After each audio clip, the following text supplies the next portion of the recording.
Jaz nisem pristaš tega, da tehnologija iz šole izgine, ravno obratno. Torej, vsa ta tehnologija dejansko je večinoma namenjena temu, da izboljša kakovost naših življenj. Pika. Boriti se proti tehnologiji je neumno, je nesmiselno. Napaka v razmišljanju, ko mi mislimo, da nas pisarna preganja. A ste že daj videli kakšno pisarno, ki bi koga preganjala? Ne? Ja, mogoče v kakšni mori. Recimo, ne? V bistvu gre za to, da nam je to neke vrste opravičilo ali pa alibi za naše, ne mi zamiriti, neumno ali pa neodgovorno vedenje. Kaj pa je v resnici moč dolgčasa? Regeneracija.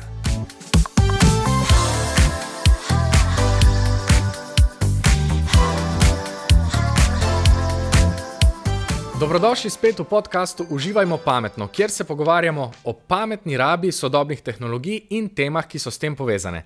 Danes je z mano in z nami dr. Aleksander Zadel, klinični psiholog, ugleden predavatelj in oče 4 otrok, s katerim bova govorila o tem, kako vse sodobne tehnologije vplivajo na nas, na naše medsebojne odnose in na osebno zadovoljstvo. To so široke teme in zanimive, zato sem prepričan, da boste tu slišali kaj zanimivega vsi, starši in tisti, ki nimate otrok, in vas lepo vabim, da se nama pridružite. Lepo pozdravljeni. Lep pozdrav. Hvala za vaš čas, hvala za obisk. Dajva začeti kar na začetku, z najtršim orehom. Kako vi, kot psiholog, razumete sodobne tehnologije, morda mislim najbolj pametni telefon, a vplivajo na nas ali ne? Najprej ga razumem kot orodje. Torej, telefon je orodje, sprva je bil za pogovor, ko človeka ni blizu, ne? Danes pa kot eno tako majhno priročno pisarno, ki mi omogoča, zdaj govorim o sebi, ne? Ki mi omogoča to, da sem na tekočem, da postorim stvari, zaradi katerih mi potem ni treba iti v resnično pisarno, torej da mi olajša življenje. Je pa seveda tako kot vsako orodje, kreativno orodje, ki je bilo narejeno z obilo kreativnosti, seveda omogoča tudi kreativne uporabe in pa kreativne zlorabe. Dva zelo zanimiva primera ste podali. Prvi je kladivo, se pravi orodje. Jaz sem si predstavljal, naprimer, da hodim po svetu s kladivom. Drugi je pa pisarna. Morda se bolj poistovetim s to pisarno, ker se mi zdi, da me potem kdaj ta pisarna preganja, kot da je ta pisarna z mano ves čas, ali pa da sem jaz ves čas v pisarni. So to te potencialne zlorabe tehnologije? Tam se začne, ampak v bistvu najprej je ta napaka v razmišljanju, ko mi mislimo, da nas pisarna preganja. A ste že daj videli kakšno pisarno, ki bi koga preganjala? Ne? Ja, mogoče v kakšni mori. Recimo, ne? V bistvu gre za to, da nam je to neke vrste opravičilo ali pa alibi za naše, ne mi zamiriti, neumno ali pa neodgovorno vedenje. Ne? Človek zelo rad reče, da je nekaj drugega krivo ali pa odgovorno za to, da on počne bedarije. Ne? Ker imam to v žepu, moram to vzeti. Pa če je v žepu in pusti v žepu. Ne vem. Ja, tukaj bi se jaz potem, bi moj pomislek bil recimo moč moje volje, v katero pa nisem tako zelo prepričan. Kaj nas pravzaprav odpelje na pot morda neumne uporabe lahko tehnologije ali pa česarkoli? Še en tak mit, ne? Ljudje mislijo, da je njihovo, vedenje v življenju odvisno od njihove volje, v resnici od njihove odgovornosti. Ne? In spet se sklicujemo na voljo, ne? Nimam volje tega narediti, otroci pospraviti sobe, študentje se učiti in tako naprej. Ne? Če bi mi čakali voljo, da bi kaj resnega v življenju naredili, pol na kakšnih hudih ciljih tudi ne bi bili. Ne? V bistvu gre za to, da si postaviš cilj, načrtuješ neko vedenje na poti do cilja in potem se tega odgovorno lotiš. Ne? In volja je v bistvu, ko jo imaš, samo olajševalna okoliščina. Ne? Mi ne počnemo stvari zaradi volje. Ne? Gasilci ne grejo, ker imajo voljo. Pač zvoni, steče v avto, grejo, odprejo vodo in gasijo, ker so odgovorni. In zato se mi zanesemo na njih. Ker so odgovorni, ne ker imajo voljo. Morda je potem težava že sam v odsotnosti razmisleka ali pa odločitve pri uporabi tehnologije. Naprimer, omenjali ste gašenje. Jaz sem pomislil, jaz se včasih podobno odzovem, ko mi telefon zapiska. Spravi, neko obvestilo se pojavi in jaz kot gasilec hitim tja, da pogledam, kaj se dogaja. Namesto tega, da bi si rekel, čakaj, a moram res se odzvati na to, ali pa kaj je sicer moja odločitev? A je pomembna ta odločitev ali govorimo še o čem drugem? Algoritmi, ki tečejo v ozadju vse vsebine, celo način, kako pozvoni telefon ali pa kako se mi zvemo ali pa smo informirani, če tako nevtralno govorim, o tem, da prihaja neka pomembna informacija ali pa nekaj, kar bi načeloma lahko bilo pomembno. Znaš, ta ping, to je narejen z izjemnim premislekom, da seveda sproži človekov interes oziroma zanimanje za tisti dražljaj, ki je tukaj od zadaj. Rečem namenoma dražljaj, ker šele ko ga mi interpretiramo, to postane informacija. In seveda z našo idejo o naši pomembnosti, to si dovolim reči, da smo pomembni, da bomo zdaj dobili nekaj pomembnega in da bomo mi zdaj potem, kot pravite, rešili nek svet in tako naprej, nas ne samo zmoti en tak ping, ampak nas v trenutku naredi za nekega reševalca, gasilca, nekoga, ki ureja nekaj pomembnega. Kljub temu, da smo morda še pred pol minute trdili, da nam je ta oseba, s katero sedimo, se pogovarjamo, ali pa otroška igra, ki želimo prisostovati, ključna za to popoldne. Jaz grem s svojim sinom igrati fuzbal s hčiro, grem nekam pogledati eno stvar, in potem pride ta ping, in v tistem trenutku smo kot Pavlov pes, poznamo pogojevanje ruskega fiziologa Pavlova in se na ta dražljaj, mi rečemo sicer odzovemo, ampak ga izberemo ljudje. Najprej mi to izberemo, to vedenje. In to je naša odgovornost. Seveda pa kasneje ta vedenja postanejo samoumevna, včasih bi lahko rekli nezavedna in se potem seveda počutimo ujetniki teh dražljajev. Kar pa seveda v resnici nismo. Zanimivo je, da ste rekli, da se odločim, naprimer, igra v tem trenutku z otrokom mi je pomembna, je moja prioriteta, ampak potem nas pa lahko, naprimer, obvestilo vrže iz tega ali pa nas preusmeri. Kako bi tukaj potem razmišljala o odločitvi? Sej sem se odločil, to je pomembno, sej želim nameniti čas temu, pa vendar me je potem odneslo. Kako si lahko tu pomagam? To je ta koncept odgovornosti. Ko se ljudje vozijo domov zvečer in načrtujejo oziroma si želijo ali pa se odločijo celo, da se bodo imeli doma lepo. Si utrujen celega dneva in komaj čakaš, da je prišel domov in se imel doma lepo. In potem prideš domov in tam so določeni dražljaji. Razmetana soba do otroka, enega ni doma, ker je rekel, da bo doma, pol drugi je rekel, da bo šel v neki trgovino iskat, pa ti vidiš, da ni, pa ni kuhinja pospravljena in tako naprej. In zdaj seveda, to je življenje. In od tu naprej seveda je odvisno, ali se mi usedemo na ta tobogan življenja in se spustimo in seveda ne kontroliraš več ne brzine, ne kje boš pristal, boš točno tam pristal, ali pa v bistvu ne gremo na ta tobogan te strasti, teh čustev, tega dopovedovanja, da jaz sem pričakoval to in ono in sem si želel, ampak se začneš v skladu s svojo strategijo resnici obnašati. Objameš ljudi, ki so doma, če te kaj moti, pospraviš, če te ne moti, ne pospraviš, se preoblečeš, se stuširaš, se pogovarjaš z drugimi ljudmi, se crkljaš. In pač počneš tisto, kar naj bi povečalo verjetnost, da se imaš lepo. Gre za ozaveščanje. Potrošniška družba, v kateri živimo, je namenjena temu, da bi v bistvu mi šli na avtopilota, da ne bi nič kaj posebej hudo razmišljali, še manj se odločali. In zaradi tega živimo v tej mineštri občutkov, da seveda nas dražljaji vodijo. Dražljaji so tam, jih interpretiramo in se potem odločimo. Samo seveda, tako kot jaz zdaj, če vstanem in grem, ne bom razmišljal, kako prilagajati težišče, da ne bom padel, kako dati eno nogo naprej pred drugo, to počnem nezavedno. Zato je tudi uporaba tehnologije je večinoma nezavedno, ker jo imamo že dovolj časa v rokah, da seveda ta navada prevlada nad občutkom, da mi karkoli izbiramo. Ja, je morda eden od smisel, kako vi komentirate, naprimer, pa bolj špartansko odločitev, da rečem, zvečer po 6 uri pri nas tehnologije ne bo, ker smo se odločili, da bomo posvečali čas drug drugemu. A je to smiselen pristop ali je samo upor na drugi strani s podobno enako silo, ki je zelo, zelo strog ali pa močan v odločitvi? Odvisno, tukaj ni enega ali pa enoznačnega odgovora. Bi bilo nesmiselno reči, jaz, ko hočem imeti mir, jaz ne odložim telefona, pa ga dam na letalski način, tako kot zdaj. Se mi zdi, da v bistvu, če ti res imaš namero, ne namen ali pa željo, kako bi bilo, ampak namero, ker namen pa namira se razlikujeta potem, da v nameri je jasno izraženo vedenje, kaj bom jaz počel, ne na kaj bom upal, imam namen iti ven in se imeti lepo. Ne, če imam namero iti ven, kam bom šel, kdaj bom šel, kaj bom počel, koga bom poklical, s kom se bom družil in sestavim seveda en kup enih dejavnikov, ki bodo seveda povečali verjetnost, da se bom res tako imel, kot načrtujem.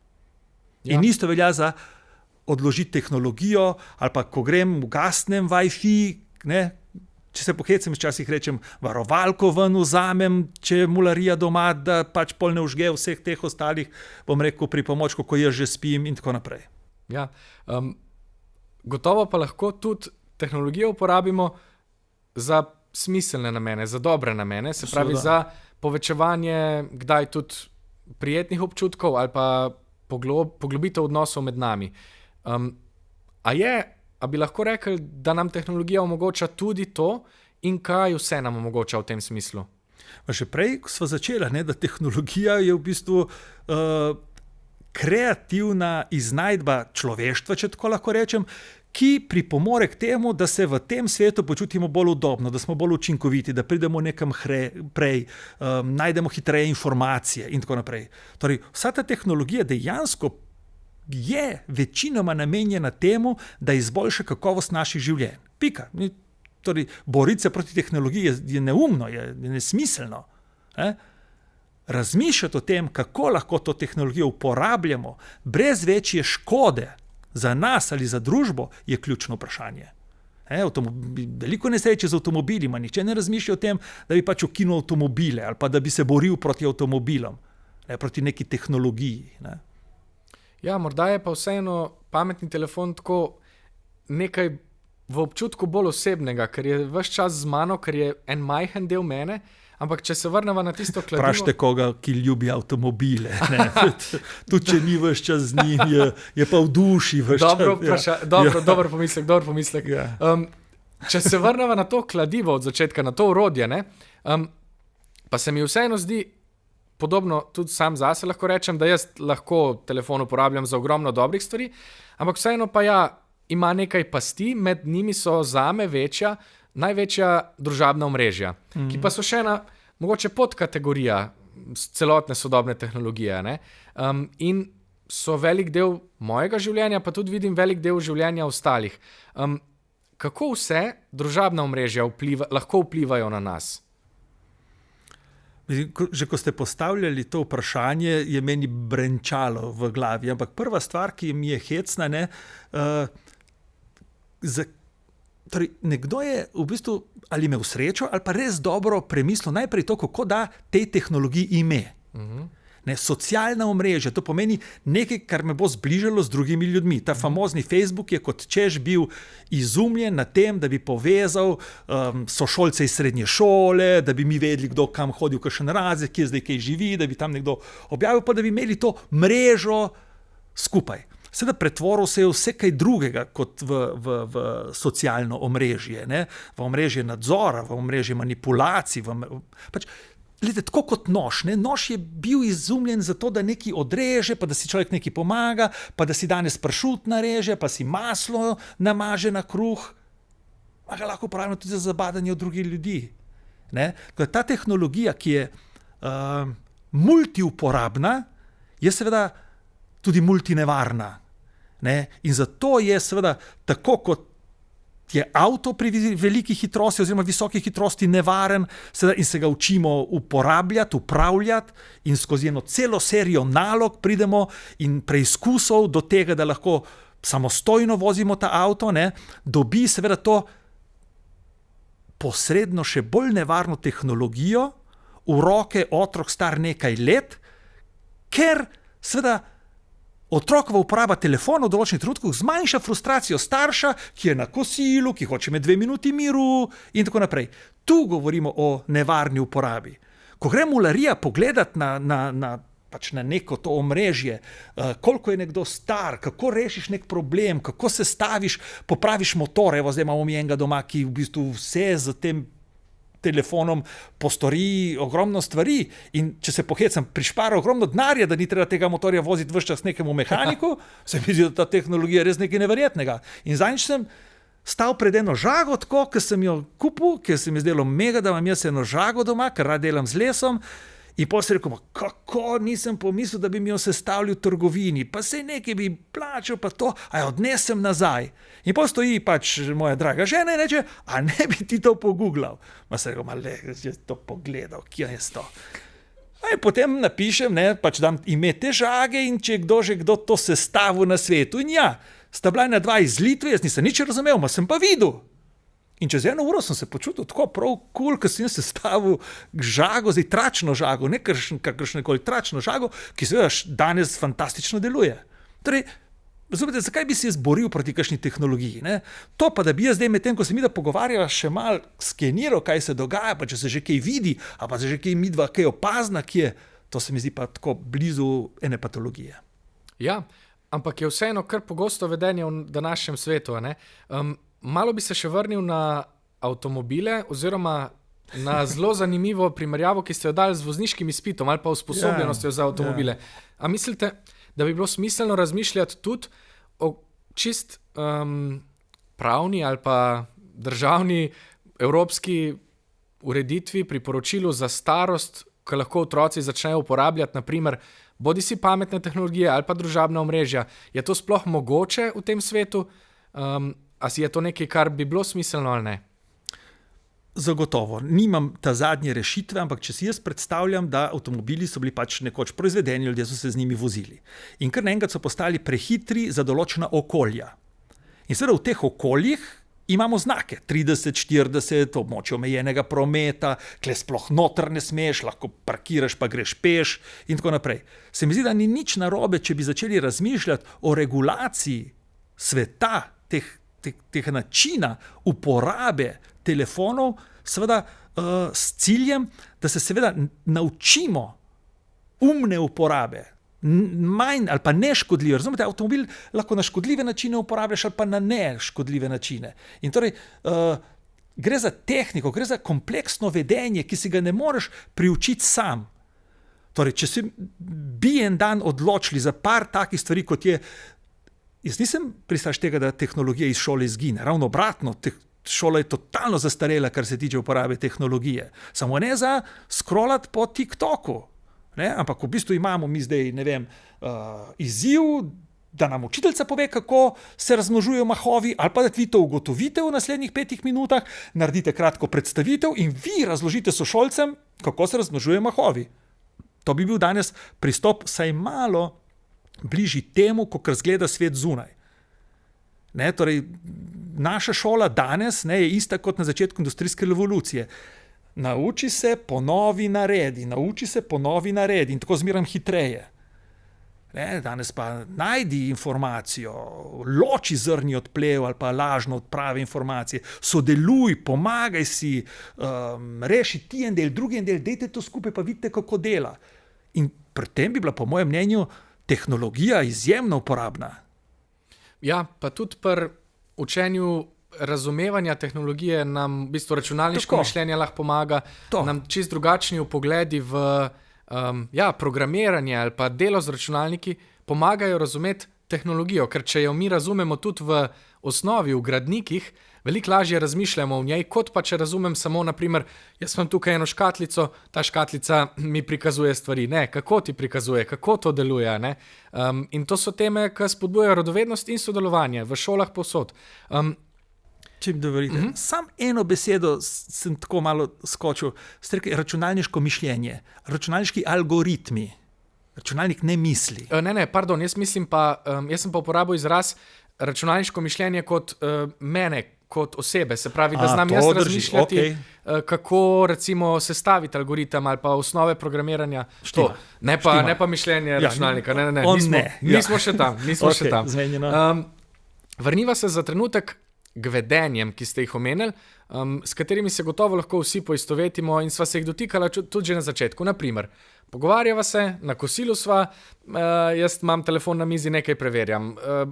Sem na sprehodu z otrokom, v bistvu ves čas vmes gledam neke vsebine. Pa nešteto je teh primerov. Če to prepoznam pri sebi, a je to en tak mali alarm, ena mala rdeča zastavica, kaj mi sporoča? Seveda, mislim, vsako ozaveščanje nesmiselnih, nepotrebnih, škodljivih, neprijetnih vedenj, je seveda prvi korak k temu, da začnemo spreminjati tiste stvari, ki nam pri nas niso všeč, oziroma jih zaznavamo, da niso jih najbolj v redu. In dejansko, pač jaz govorim z ljudmi, moj poklic pač mi to omogoča pogosto narediti. In ko se še ni zgodilo, da bi v tem primeru ena mama, ki bi jaz rekel, a se vam zdi, ko vi vozite voziček po cesti med ljudmi in tako naprej in da gledate na telefon, kar mi pravite, da je to v redu. Ja, ne, to ni v redu. Ljudje vejo, da ni v redu, ampak kot češ si ne morejo pomagati. Jaz se pol vedno pošalim, na moje najbolj priljubljenih primerov kot tako je par nekoč sedel, ko sem delal še klinično psihološko prakso, sedel in pol je en gospod rekel, draga, saj veš, da te ljubim, ampak nekaj me vleče k njej. Mi mislimo, da v nas so neke sile, magnetne, demonske, ne vem kakšne parapsihološke sile, ki upravljajo z mojo voljo, z mojim hotenjem, z mojo namero. V bistvu to smo samo mi. Ves čas smo mi, nemočni, eni taki, to si, kad si rečem, vse vem, neki pajaci življenja, ki si predstavljamo, da smo, tako se vidimo moški kot vitezi na konju, z kopjem, pa meč, pa bomo mi to poštimali. Tam nekje tečemo okrog, dokler vitezi res kaj naredijo. In tudi princese so bolj tam nekje v kakšnem za grmom gledajo, kaj se dogaja. To je večina ljudi. In potem si mislimo, da vse te sile urejajo naše življenje. Zakaj je to dobro? Je zaradi tega, ker če druge sile urejajo naše življenje, mi nismo odgovorni. Modern človek bi rad bil odgovoren, nimamo pa potencijala, ki bi ga lahko spet skozi svoje vedenje na ta način uresničili. In potem se prepuščamo in pravimo, da seveda je telefon tak, pa algoritem tak, pa družba je taka, pa prijateljice so take, pa vsi drugi so taki in kako naj bom jaz zdaj drugačen. Se pravi, vaše priporočilo tu je odločitev in odgovornost. Se pravi, je namera in prevzetje odgovornosti za svoje ravnanje, vas razumem prav? Ja, s tem, da seveda tukaj se šele začne, ker potem, ko jaz prejmem to namero, se odločim za eno vedenje, bom prej slej popustil, prej slej bom naredil to napako. In večina ljudi takrat reče, vidiš, se ne da, zdaj pa konec. In pol ima zdaj spet nov alibi, da se ne da spremeniti. To je isto, kot če bi šel en dan v fitness, prišel ven in reče, saj nič ne pomaga. Sem se gledal v špegel pol še 5 minut, pa nisem videl nobene razlike. Ja, res je, ja. Pejdi en mesec, pejdi 2 meseca, pejdi 3 mesece, pa boš videl eno razliko. Jaz sem poskušal tudi teči ljubljanski maraton in po 300 metrih sem gotovil, da pač to ne bo šlo. In ja, pejdi danes 3-krat okrog hiše, pa jutri 4-krat, pa tako naprej, pa čez 2 leti morda si lahko drzneš na 10, pri mojih letih pač preteč ali kaj takega. Torej, gre za proces in seveda spet v potrošniški družbi, takoj tukaj, zdaj, efekt in pa bomo uporabili filter, pa bom izgledal dobro, ali pa bom malo držal trebuh noter, ko me slikajo, pol pa bo kar bo. Zdaj bom na mizo dal pogost, naprimer, protiargument ali pa še enega izmed teh protiargumentov, samo da vidim, kako se boste odzvali. Vrgel bi rad to na ogenj. Torej, kaj pa, lejte, jaz sem utrujena po celem dnevu, to je moja sprostitev, jaz to potrebujem, ampak vidim, da pač prerašča neke meje, da je ta sprostitev ves čas, ali pa da se kar dogaja, da gledam, naprimer, prej ste omenili TikTok, karkoli že, neke posnetke, ampak jaz to potrebujem, utrujen sem, izčrpan. Kaj mi zdaj odgovorite na to? To je spet en izgovor. Zdaj ste povedali ključni razlog, zakaj ljudje grejo na to, ko so utrujeni. Ker pobegnejo od sebe. V bistvu, bom eno stvar povedal, ki jo dostikrat otrokom ali pa mladostnikom povem. In jih vprašam, če vi berete knjigo, kje se ta knjiga dogaja? Vprašam zdaj tudi vas. V moji glavi. Točno to. Ker tam pišejo, vitez jezdi na takem in takem konju in ti vidite tega konja v glavi, to kar dogaja, to tam kopita, se krešejo iskre. To se vse noter dogaja. In ste v stiku s sabo in se razvija vaš kognitivni svet, domišljija, percepcija, logika. Ni kaj se vse dogaja v tej glavi. In pol, ne samo ostajate človek, razvijate se kot človek, kot oseba. To je nekaj prelepega. Pol pa imate drugo možnost, ne? Ste spet enako utrujeni in tako naprej in vzamete to zadevo. In ko vi gledate te filme ali pa igrate igrice ali pa v bistvu sledite tem algoritmom, kje je zdaj vaša pozornost? Kje se vse to dogaja? Torej na telefonu oziroma na zaslonu. Tam noter. To pomeni, ko v matrici posrka vašo pozornost ta telefon in tam noter ostane prazno, nič. Ni neke izkušnje, ker zakaj? Ker jo niso vaši možgani predelali na vaš način. Čist druge nevronske povezave delujejo, če berete knjigo, ki se dogaja v vaši glavi, kot če ste na predpripravljenem, natančno algoritemsko vodenem sistemu, ki vas bo pripeljal in izpljunil na točno določenem trenutku. Vi boste vmes dobili točno odmirjene take brizge endorfinov in se boste grozno fino počutili. Ampak se boste fino počutili z goljufijo, na goljufiv način. Mislim, ne vi, ne tako razlagam. Na goljufijo, zgolfali boste. Tako kot če vzamete ekstazi, boste tudi mislili, da vas vsi ljubijo. Sam ko boste ven prišli z tega ekstazija, to pomeni, ko bo minil ta učinek, boste ugotovili bedo tistega trenutka, v katerem vi ste. In seveda, komaj čakate naslednjo žurko, ker vzamete ne, ker boste videli prijatelje, pa lušne ljudi, pa se boste s njimi pogovarjali, pa objemali, pa plesali, ampak da boste vzeli ekstazi, da se boste pa res čutili z njimi povezani tako globoko, ko ne moreš nikdar brez, če to vzameš. In to ne morem nikdar brez to vzameš, to reče samo tisti, ki to jemljajo. Ne vprašajo mene, kako se jaz počutim, ko objemam ljudi, ki jih imam rad. Ja. In to dela tehnologija. Nam daje nam seveda zadovoljstvo, ker endorfin se sproži, v kemičnem smislu je isto. Samo, razumete, če vi osvojite medaljo, ker ste tekli, ker ste 5 let trenirali, ali pa ker kupite telefon in ste srečni, ker vam je ata dal Jurija in zdaj imate te telefon. Ta sreča traja nič, to je pride in pa neki ne dela, pa neki baterija, pa neki je mislil, da bo ta verzija imela, pa nima, pod prijatelja ima in je ta kosopek, je mater nov, pa tudi ni uporaben. Razumete? To je problem tehnologije, ker daje lažne občutke, tudi ko ste rekli prej socialna omrežja, socialne povezanosti in tako naprej. Tega ni. Če potem se vrnemo na ta primer utrujenega človeka, ki pridem domov, recimo, kaj pa je potem alternativa? Kaj bi bil pa da ležiš na hrbtu in gledaš v strop. A klasično, old school, samo ležim in gledam v strop. Za začetek. In pa je že kaj prišlo. In če vam bo dolgčas, boste kaj prebrali. Super. Če vam bo dolgčas, boste se šli slajce zlikat, ne vem. Ja. In reče, ne morem spat. Pej likat. Pej brana dela Edvarda Kardelja, vsi zaspijo. Po 2 ni enega, ki vzdrži to. No, so ljudje, ki absolutno, mislim, ki imajo druge težave z nespečnostjo, ampak mislim, tudi za njih bilo to dobro zdravilo. Zelo všeč mi je, da ste omenili dolg čas, ker je dolg čas mogoče nekaj, kar zelo težko najdemo na nasičenih spletnih platformah, ker se trudijo, da bi nas ves čas zabavali, ne?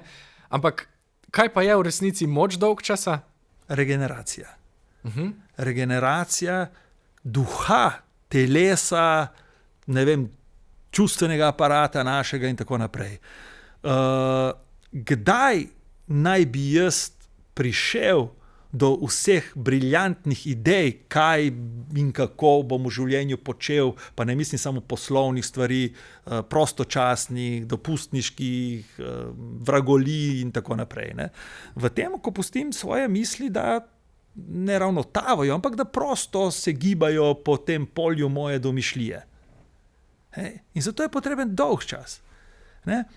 Jaz imam eno tako formulo, formulo dobrega počutja. Vse, kar počnemo s ciljem, da bi se dobro počutili. Zakaj gremo jesti, ker bi bili radi siti, zakaj gremo piti, bi bili radi odžejani. In ta formula dobrega počutja, če naj deluje, sta ključna 2 pogoja. Če sem lačen, kaj potrebujem? Hrano. To je sredstvo. In seveda potem je treba to hrano še pojesti in to je vedenje. Torej, če hočem priti do dobrega počutja, rabim sredstvo in vedenje. In zdaj, kako ločim lenobo od počitka, regeneracije in tako naprej? Torej, kavč je sredstvo, ležanje na kavču je vedenje. Dokler si jaz dobro počutim ob tem ležanju, je to počitek.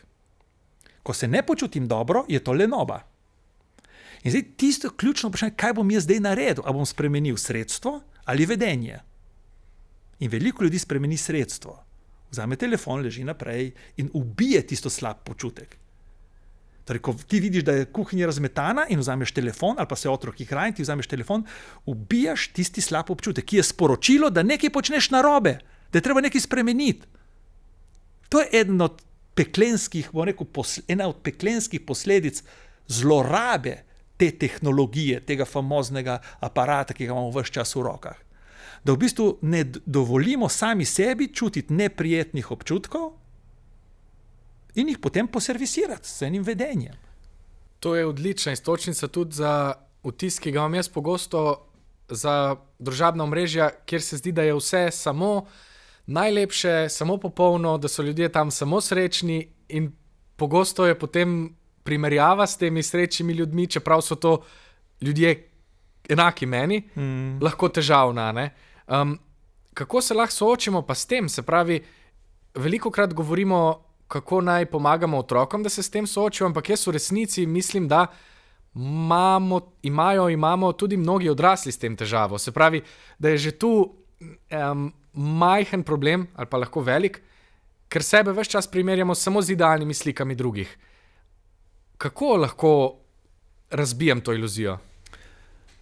Modern zahodni človek je sprejel eno neumnost kot... Več neumnosti je sprejel, žal. Kot standard svojega obstoja celo. Ne?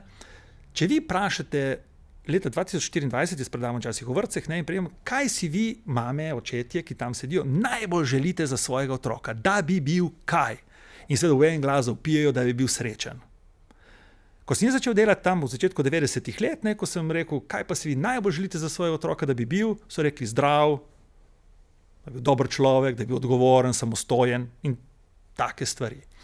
Torej v zadnjih 30-35 letih smo sprejeli idejo, da je ultimativen cilj človeka, da bi bil ves čas srečen.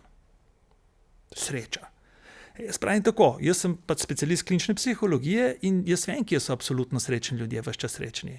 So v polju na hudih zdravilih, ker to je huda psihopatološka motnja, biti ves čas srečen. In potem rečejo, ja, pa ti ne razumeš, kaj smo mi mislili. Ali pa ne mislite prav. Ker radost, zadovoljstvo, mir duševni, se strinjam. Čim več, ves čas, ali kakorkoli že. Bože življenje poskrbel, da ne bomo ves čas taki. Ampak sreča je kratkotrajno, intenzivno čustvo. Poudarek je na kratkotrajno. Zato, ker je čisto disfunkcionalno. Ker če ti ves čas srečen, kaj pa bi še kaj?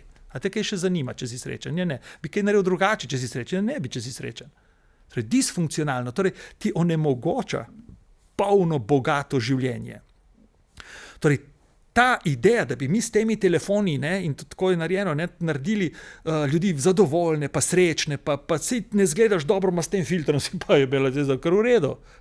In vaš čas v redu, zgubljamo bistvo človeka, ki je moja nepopolnost, moja ranljivost, moja sposobnost upravljanja bolečine ali pa prenašanja bolečine. In vse to so zdaj teme, ki niso zaželjene, ki so luzerske, ki predstavljajo ene ljudi z nekega obrobja, s katerimi mi ostali nočemo imeti opravka. Oni so malo kužni.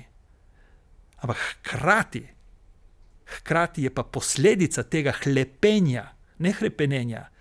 Hrepenenje je nekaj dobrega, hlepenja, nesmiselnega teženja k neki odvisnosti, tisti način, ki nas potem pripelje v glavni izziv modernega človeka in to je ukvarjanje z depresijo. Torej, anksioznost, depresija so ključni izzivi zdravstva zahodnega človeka. Temeljni izziv tam nekje do sredine 70-ih let je bila bolezen raka, nekje od leta sredine 70-ih, pa nekje do 2000, 2005 so bile koronarno-srčne bolezni ključne, tam v tem našem novem tisočletju, pa so ključne bolezni živčevja in vsem tem povezane. Torej so tudi Alzheimer, tudi demenca in tako naprej, ampak predvsem pa psihološko, če se pohecam, nepočutje, počutje človeka. V tem trenutku 1/3 odraslih Slovencev, torej starejših od 18 let, že vsaj 2 leti jemlje enega od psihofarmakov. Eden od razlogov je tudi to življenje v tem lagodju, to hlepenje po tem, da je bilo čim boljše, čim bolj v redu, tudi to vztrajanje na teh tehnologij pred televizijami in tako naprej. ki ljudi izprazni.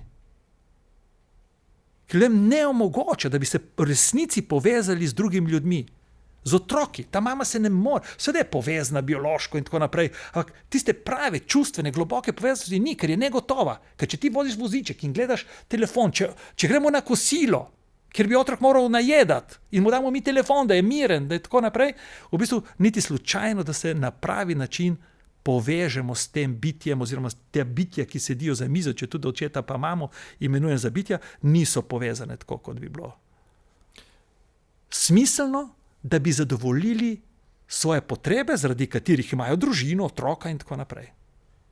Ja, včasih je to lahko tudi težko, a ne? Tudi povezovanje z drugimi je lahko težko. Dobrodošli v odraslem življenju, se prevečujem, ker vas prekinjam, ampak super. Ja. Seveda je težko, jaz nisem nikoli rekel, da je kaj lahko. Se strinjam in mislim, da ste zelo dobro izpostavili morda en trend, ki se pojavlja pri mlajših generacijah, ki ga jaz opažam na spletu. Namreč, jaz z zadovoljstvom ali pa z radostjo opazujem mlajše generacije, ki zdaj prihajajo na splet, ustvarjajo vsebine, ki pa nalašč komunicirajo o ranljivosti, o nepopolnosti, o vsem, ne ravno vsem, kar jih muči, ampak o nekih temeljnih pristnih težavah, ki jih imajo in jih delijo z drugimi, zato da tudi drugi vidimo, sej smo v resnici vsi v tem podobni, a ne? Da razbijajo morda celo zavestno ta popoln svet na spletu. A je možno, da se mlajše generacije kar same obračajo proti tem, ali mi lahko še celo pri tem pomagamo, jih lahko spodbujamo pri tem, da se zavedajo spleta, da se zavedajo okolja, v katerem so, digitalnega okolja in jim pomagamo živeti boljše tudi na netu? Ste opozorili na eno izjemno zanimivo stvar, ki se danes proučuje in je zanimiv fenomen. In to je kaj? Torej, tista generacija, ki je bila vržena brez nobene izkušnje v ta digitalni svet, to so bili milenijci, ta Y generacija. Ne? In verjetno je to generacija najbolj udarila ta tehnologija z vsemi negativnimi, bom rekel, stranskimi učinki. Z generacija, in ta, ki se tudi zdaj rojevan, ki še nima nekega imena in tako naprej, ne? Pa vendarle se rojeva v svet, v katerem vsaj nekateri, ni še to splošen fenomen. Ne? Še vedno vidimo v bistvu, pa si bom dovolil ta izraz, te zombi otroke, ki gledajo v ekran in v bistvu, ko mu ga umakneš, doživi abstinenčno stisko. Ne?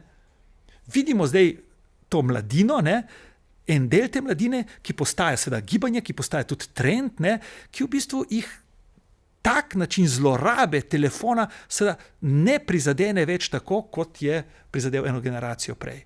In to je tisto upanje, ne za vse, ne za celotno generacijo, ampak da v bistvu iščejo in so tudi najdli prve rešitve, kako funkcionirati v tem svetu, kjer ni, mi rečemo, virtualna realnost. Za to generacijo je vse to realnost. Mi stari prci rečemo, da to je ta resničnost, res prava resničnost, ona je pa virtualna resničnost. Za njih je to vse resničnost. Ne, oni gledajo skozi okno, ampak pogledajo vsak čas še na uro ali pa telefon, kakšno vreme je zunaj. Halo? Ja. Jaz vem, da sem žejen, pa spijem neki. On pa še malo preveri, koliko je pil prej, pa mu da podatke. To je njihova resničnost. Ne? Ko preverjajo svoje občutke na pametni uri ali pa na pametnem telefonu. Pa tudi sam opažam pri mlajših generacijah velikokrat neke smiselne premisleke o tem, kako pogosto so na telefonih ali pa zakaj jih uporabljajo. Ne?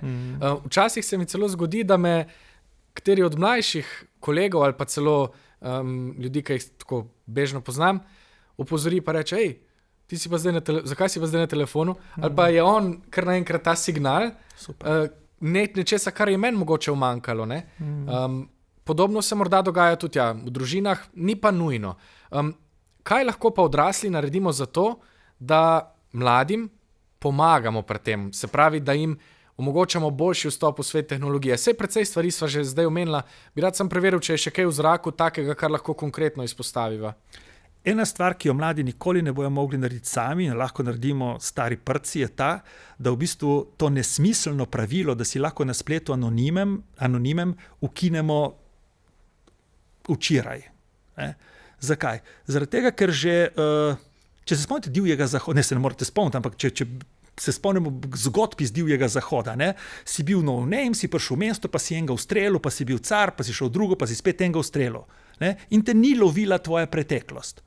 In pa so kar naenkrat se pojavile neke slike, te lovi tvoja preteklost. Torej, koga iščemo, tega iščemo. Torej, si odgovoren za to, kar si tam naredil, tudi če si prišel v novo mesto.